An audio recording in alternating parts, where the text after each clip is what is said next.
In this episode, I'm going to be showing you guys 10 teacher interview questions that you need to master before you sit for your teacher interview in preparation for your moving to the UK as a teacher. So maybe you've applied to different schools in the UK and one or two have responded to you telling you that they're going to schedule a teacher interview. Now, if you're outside the UK, this is usually done online. It's visual, okay? So they've scheduled a visual interview for you to sit with an interviewer for them to ask you questions. So in this video, I'm going to be taking you through 10 frequently asked teacher questions during interviews, and I'm going to be prepping you with the appropriate answers to ace your next interview. So if you're interested in learning these 10 mandatory questions that are going to be asked in your next interview, why don't you give me just 1 second? I'm going to dash up to the market to buy some curry, and I'm going to be right back with more. You know the way I do it when I drop lyrical. Anytime I spit lyrical, philosophical, all the niggas mimical, but it's fair still on taking literal. Punchlines collateral. Maximum that. Hello YouTube, hello Chronicles, how you all doing today? It's still your value-based king Fuse from FuseChronicles.com. I really appreciate my old-time subscribers who are coming back to support your boy. I do not take your support for granted, and if you're new to our channel, please do not fail to subscribe, like, turn on the notification bell, and share the video. We are your one-stop place for anything and everything that has to do with travel, tourism, and lifestyle. So if you're interested in working, studying, or visiting certain countries around the world, this is the place you should be. We have a website and we have a YouTube channel. So every video we drop, which is normally dropped twice a week, on Mondays and on Thursdays, we also have those contents with links to the application forms on our website, which is FuseChronicles.com. So check us out, okay? Check us out and you just might find what you're looking for on our website. This video is in continuity of the 3-part series of people who are looking to move to the UK as teachers. We started the first part, the first video, where we told you everything that you needed to know, the documents you needed to have, from your QTS to your statement of account, to documentations, recommendations, letters that you need to have, security check. We talked about that in the first video. If you missed that, I'm going to leave a link up there so you can catch that content. And then we moved on to the second part, where we talked to you about how you can find the perfect school that are urgently looking for teachers to come to the UK in only 15 minutes. So I want you guys to watch this video to the very end, because at the very end, I'm going to leave the link to that video there so you can watch it, okay? Now, like I said in the introduction, in this video or in this episode, I'm going to be highlighting 10 frequently asked questions, and I'm going to be prepping you guys with the appropriate response to this question. So when you sit for your teacher interview in line or in preparation to move to the UK to resume your commission in a high school, nursery or primary school in this region of the world, you are going to ace the interview. Okay, so without any much further ado, I don't want this video to be too long. I'm going to jump on to number 1.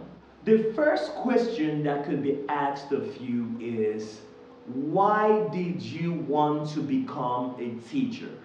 Now, when you ask this question, it's always important for you to convey some level of passion, some level of interest. It's always good for you to convey or carry an emotion of satisfaction when you are communicating with your interviewer. And it's best that you make your choice of career. It's best that you make teaching your first choice of career, instead of saying, oh, I wanted to be a surgeon, but there was no opportunity, so I went to intern in a school, and then I found out that I was in love, or I liked teaching, and I decided to get a teaching certification, and I started teaching. Now you're making it sound like teaching was a second option, one in which you stumbled on by chance.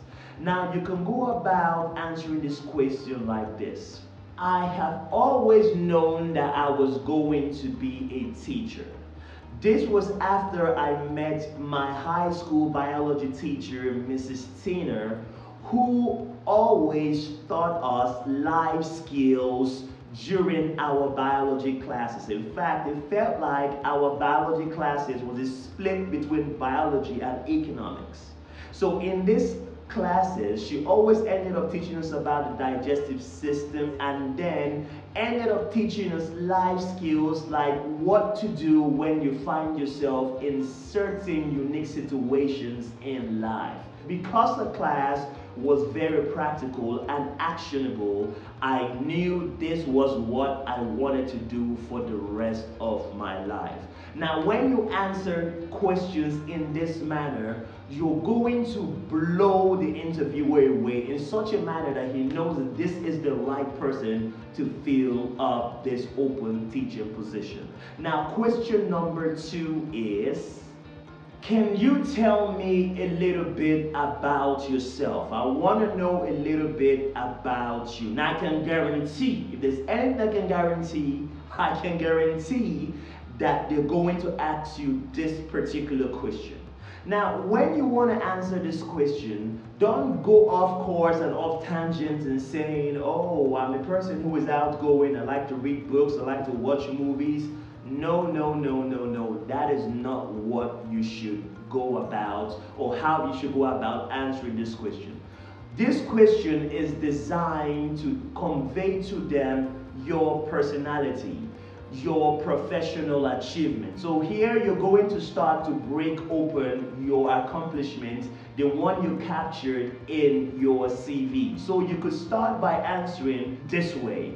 I am a certified biology teacher. I am a certified physics teacher. I am a certified music teacher who have been teaching for over a decade. Now, you remember, choice of words, language is important. Don't say I've been teaching for 10 years, for 5 years. I have been teaching for over a decade. And my experience in teaching cuts across 5 different schools located in 5 different cities. Did you get it? I started teaching in Primeval Secondary School as a school teacher in 1985. Then I moved on to blah, blah, blah, blah, blah. By the time you finish breaking down your teaching experience, they know that you're a seasoned teacher. Another thing that you need to put in answering this particular question is, what inspired you to become a teacher? What inspired you? So you could answer, you could say this by, I got inspired to take up my commission or to start pursuing a career in teaching after I experienced a class with Mr. Sonny. Mr. Sonny was a blind man who was a genius in mathematics. He went out of his way to make sure that we got the best grades by making sure he mentored us in particular areas or different areas in mathematics like algebra and trigonometry. Till today, I still wonder and marvel at the same time at how a blind man was able to solve mathematic problems correctly without making mistakes. When you answer these questions, guys, you're hearing the way I sound very, very groomed and professional. This is how you need to sound, and you need to try to make your personality shine through, and I can assure you, you will get this position. Now, question number 3. Why do you want to teach in our school? Now, just like question number 2, I can assure you they're going to ask you this question. It's definitely going to be asked during your teacher interview. Now, before you sit for your teacher interview, please guys, I beg you guys, go to the website of the school who is inviting you for an online interview. Just have this holistic view of the website and find out their core competence, find out their core values, their mission statements, their purpose statements. Find out what this school is known for. Even go on Quora, go on different online forums and find out what people are saying. If they have a forum for ex-students who have attended the school before, find out what they say about this school. Is going to form the bulk of frame of reference that you're going to use to answer this question. So you could answer this question by saying, having gone through online forum for your school, I noticed that your school leans more towards technical experience as opposed to theoretical experience. And I haven't taught in XYZ school as a chemistry teacher and excelled the most in taking my students through experiments in the laboratory. I know that your school is a perfect fit for me because I lean towards practical experiments as opposed to theorizing concepts. And I noticed that your students always lean towards applying to technical institutions to study courses like engineering, which is a practical course. And being a practical teacher, I know that with me teaching your students, I'm going to take them to a whole new level in excelling in their practical or technical pursuits. Do you guys get it? Do you feel or see how it's rolling off my tongue and sounding so pleasant? If you can answer it this way, there's no how anybody will turn you down. Number 4, what experience do you have in schools? Now, what this question is trying to show, or what the interviewer is trying to find out is, are you a seasoned veteran? Are you a professional teacher? Or are you just someone who literally just stumbled on the profession, who's maybe just out of a teaching college and you're looking for a job overseas? So what you need to do with this question is literally go to town. Now remember the way you answered, was it the first or second question when you said, you've been teaching for over a decade now. Now this is where you buttress the experience. You dissect your CV. So what you can say is, like I said earlier, I have been teaching professionally for over a decade now. And I've taught across 5 different schools. And all these schools were on the same level. They were all secondary schools. I started teaching in XYZ school as a biology teacher. And I held that position for 3 years. I was teaching 9 to 10 graders. So 9 to 10 graders are students who are between XS1 or senior secondary 1 or 2 in Nigeria, or people at that level. So these are people who are very close to moving into the university. So I started teaching these students. I took them through theoretical concepts in chemistry as well as their practical studies, where we learned how different elements interact with other elements to form compounds. I moved from this school to the next school, and in the next school I was promoted to the deputy head of department for the chemistry department.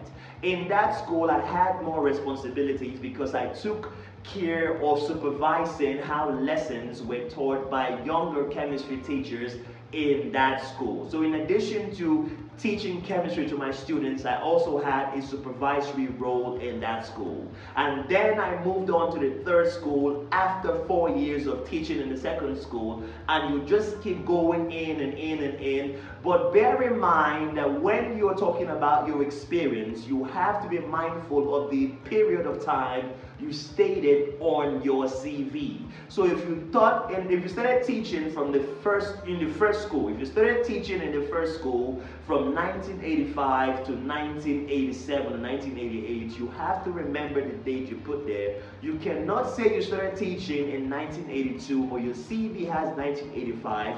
You're going to feel that you're cooking up records, and this alone could deny you that position. Now, question number 5. Can you evaluate how your lessons are taught And how are you going to better this going forward? Now, what this question is trying to do is they're trying to test you to know how seasoned you are. They're trying to test you to know how experienced you are as a teacher. Now, the last thing you should do in this section or with this question is try to argue with your interviewer. Because at the end of this question, you could get your interviewer even giving you suggestions. Just take them all in stride and move on. So you could respond to this question like this. Oh, in the schools I taught chemistry, the curriculum that I use to teach my students with and the lesson plans and all that stuff we used to teach students in the school came from the Ministry of Education or the local educational board, and it came to the principal, and we had a staff meeting where this materials was given to the head of department, who in turn gave it to us teachers. So I always tried my best to lean on the curriculum, but privately I taught my students with a flipped learning methodology. Now, a flipped learning methodology entailed that I gave my students materials and topics to go ahead to prepare for the lessons. When they came to class, I connected with my students in the lessons and I taught them about key concepts, strategies, chemical reactions and things like this during the classes, and then they asked questions and I gave them my feedback. This was how I usually taught my lessons, and I found out that it made for maximum impact because my students were known to make or get better grades at the end of term exams. Now, I plan to better this by being open to the system that is being adopted in your school. I'm always gunning for continuous improvement to better myself this year better than the way I was last year. So I'm ready and I'm open to take more trainings to even get better in different ways of teaching. Do you see what happened there? So you sold them on a methodology, you're loyal to the system, you don't bypass the system, no shortcuts, you lean on the bureaucracy that exists in the system, but you also have your method and you're open to learning going forward. Question number 6.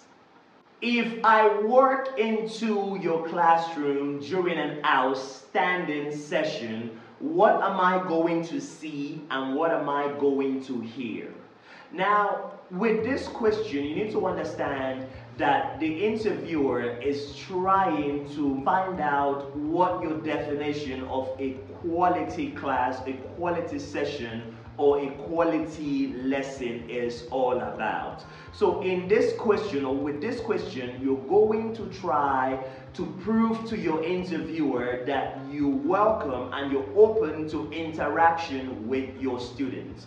You're not into an authoritarian or authoritative way of teaching. You don't calm down and say, I'm going to lay you low and it's either this way or no way. You want to make sure that you prove to the interviewer that you are open-minded, you teach, but you want your students to give you feedback. So you could answer this question like this. In the schools I taught in as a chemistry teacher, I don't know why I'm using chemistry teacher, but I guess it makes for a better illustration during the answers to this question. But in the school I taught in as a chemistry teacher, one thing was constant with the local educational board, and this was they always sent inspectors to monitor our classes to make sure that we adhere to the educational standards passed down to teachers by the educational board. So this is common practice. Now, if you entered my class during an outstanding lesson, you will find my students very happy, jumping at the bits to contribute to the lesson in which, or the topic in which we're learning in that lesson. Now, the way I normally do this is simple. I come to class, I make sure that my students prepared for the lesson, and then I teach this student's theoretical concept, I try to relate it with a practical context, and then I relate it to real life experiences. Then I ask them if they have questions. If they don't have questions, I ask them questions because I always want them to contribute to the lesson so that I know they understand what was being taught. And I always found out that when I relate the concept that was taught to real life situations and occurrences, this always sparked their curiosity and always made for massive contributions during my lessons. And so let me just repeat this. When you come into an outstanding lesson in which I'm moderating over, you're always going to find students who are talking and contributing to the topic at hand. Number 7. Can you tell us about a behavioral learning strategy that you have been able to use to manage a student or group? Now, I know that in most African countries, it's common practice for the teacher or the principal or the headmaster to flog students who are naughty or who are found misbehaving. But in this interview, please, I beg you, do not tell your interviewer that when you find or you catch a naughty student at a trick or doing something wrong, you're going to spank the student. Don't do this. If you do this, automatically you fail the interview. Now, what you need to do is to try to pass across a message or the message to your interviewer that you are more verbal and more expressive, using different communication technique to get the student to come to the table. So you can address it like this. I've dealt with different students who were different, who always saw themselves as outliers compared to the rest in the pack. Now, these students tend to exhibit their behaviors in different ways. They could come to class and not contribute when the rest are contributing, or they could come to class and make the most noise and even get aggressive when their fellow students try to caution them. What I normally do is this. After the class ends, I call the students privately and I have a personal conversation with them talking about their career plans and goals for the future. And if they don't have career plans and goals, I try to find out from them who are their role models in the society. I try to find out whether they like sports, whether they like people who are in the professional fields like doctors and this kind of professions. I try to know where they're leaning towards, and I find authority figures in those areas and I use these figures to counsel them during these sessions. I don't stop there. I usually drop into their home to have conversations with their parents, and I recommend different educational games like Monopoly, like chess, that the parents could play with this child to boost their understanding during lessons. And I've always found out that it worked for me in the long term, because when the student notices that I pay multiple visits to his family home and his parents and I are on first name basis, this usually helps them sit up in class. Number 8. Can you give me an example of when a student or a pupil refused to cooperate in class?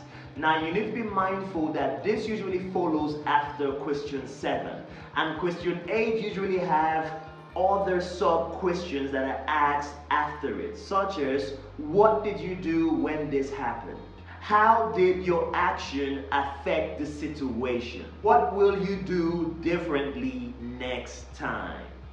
Now, to answer this question, you need to take a second. Never rush into giving response to any of these questions. Take a second. In your mind, count 1, 2, 3, 4, 5 before you jump in. Always prepare before you answer. Now, they're asking you to give examples of a time when a student was uncooperative.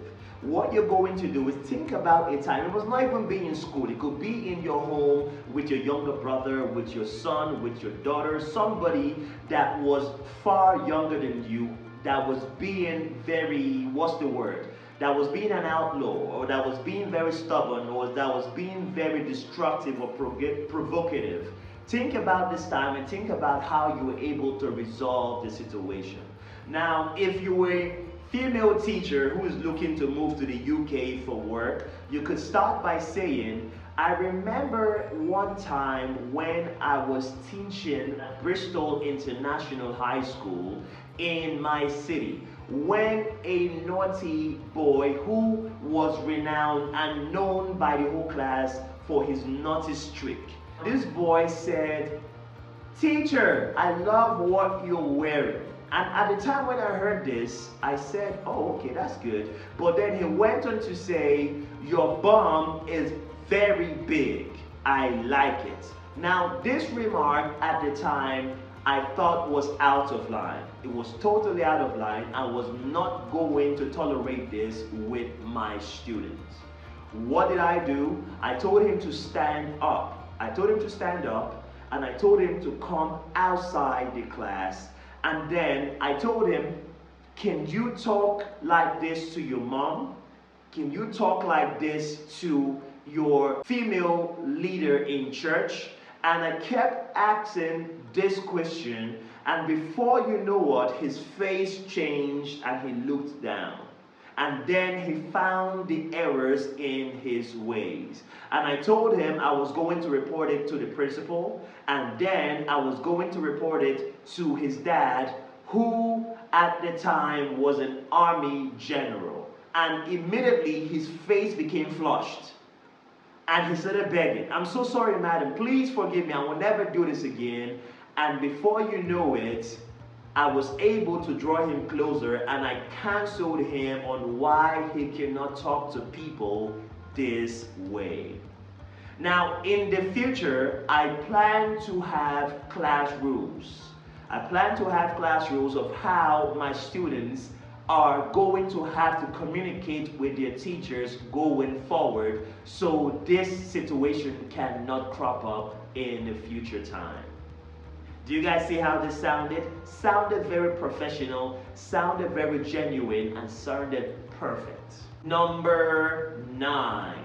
What are the challenges? What are some of the challenges bedeviling the educational sector in most developed countries? Now, you need to be mindful, before you answer this question, you need to be mindful that you're looking to leave your country. So you might be from Sierra Leone, you might be from Niger Republic, or you might be from Chad or even South Africa, but you're looking to leave a country that is developing and move to another country that is developed. So that's why they're asking you, what is the problem bedeviling the educational sector in developed countries? Now, I expect this video or this episode is for teachers. It's not for would-be teachers. It's not for people who are interested in teaching. It's for people who are already teaching right now. Meaning, you need to have had some experience teaching before you watch this video. Now, anybody can watch this video. Maybe you have ambitions of being a teacher. In fact, maybe you have an ambition of moving to the UK to teach. You can watch this video, that's fine. But the people at the heart of my intent towards making this video are people who are experienced teachers. Now, you need to cultivate a habit of reading broad spectrum.